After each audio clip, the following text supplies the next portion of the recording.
This is Baltimore, Maryland in the United States on the day of a Black Lives Matters protest. This is a minority protest movement against police brutality.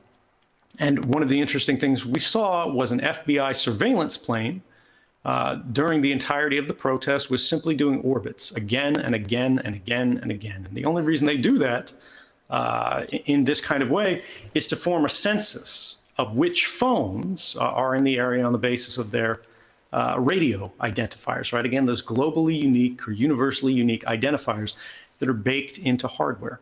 And so I want you guys to constantly be thinking about where can we strip these identities out? Because now it's not on planes, right? Now it's on the cell phone tower next to you. Now it's in the gas station. Now it's at the mall, right? At the gates and at every store.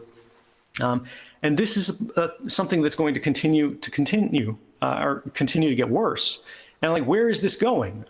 We see in China, where they really don't care about the public narratives because they can use their information control to maintain public support despite the abuses. This is not going to be theory. This is not going to be fearful conversations from paranoiacs like myself and hopefully yourself.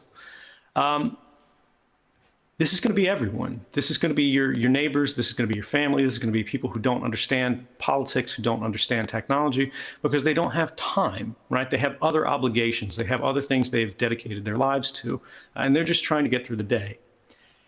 And if we don't do something about that, if we simply let the world continue on the same dynamic of an increasingly identified world,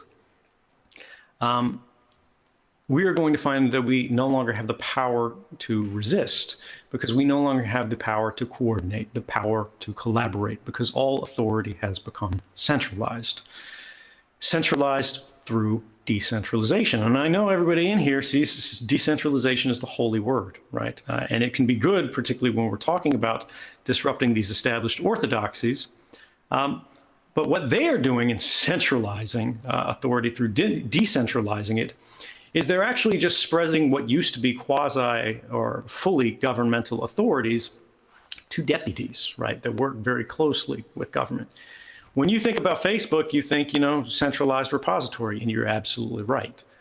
When you think about Google and Facebook, now you're talking two central authorities. When you talk about Google and Facebook and Apple, now you're talking about three centralized authorities. And I know we've got Richard Stallman here, and he's been at this a lot longer than I have. And, we should all be grateful for that kind of work where they're trying to make people understand the risks of having unquestionable authorities that control your operating system, that control your decisions, that control your life. When we have a dynamic where you have great power spread very unequally around a few deputies, and these can be deputy companies, these can be deputy governments, what we ultimately find ourselves in is a world where we're living in the midst of a net. And if we ever walk too far, we run into that kind of grid of you can't do that because I told you so.